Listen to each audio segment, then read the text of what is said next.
తల్లికి వందనం కొందరికే ఎన్డీఏ గవర్నమెంట్ ముఖ్యమంత్రి నారా చంద్రబాబు నాయుడు తల్లికి వందనం కొందరికే ఎందుకు ఇచ్చారు? ఏపీలో 87 లక్షల మంది విద్యార్థులు ఉంటే 66,57,000 మందికి ఇక తల్లికి వందనం ఇచ్చారు. ప్రతి విద్యార్థికి 15,000 ఇస్తాము అని చెప్పి కొంతమంది 7,000, 8,000 మాత్రమే వేశారు. ఎందుకని వైసీపీ ఎమ్మెల్సీ రమేష్ యాదవ్ ప్రశ్నించడం జరిగింది. తల్లికి వందనం అని చెప్పి ఎలక్షన్ల ముందు ఎంతమంది పిల్లలు ఉంటే అంతమందికి ఇస్తారని చెప్పేసి ఈ రోజు చాలా మంది కొరత పెట్టింది మనకందరికి తెలిసింది.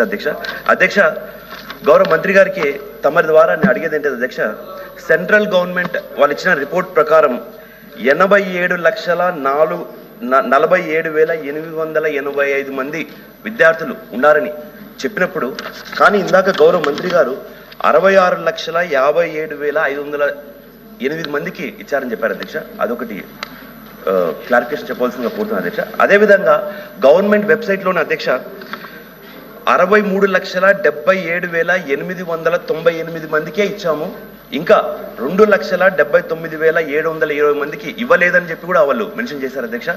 వీళ్ళకి ఇంకా ఎందుకు ఇవ్వలేదనేసి, దాంతోపాటు ప్రతి ఒక్కరికి 15,000 ఇస్తామని చెప్పిన మంత్రి గారు ఈరోజు చాలా మంది పిల్లలకు కేవలం 8,000, 9,000, 10,000 పడిన దాఖలాలు కూడా ఉన్నాయి అధ్యక్ష.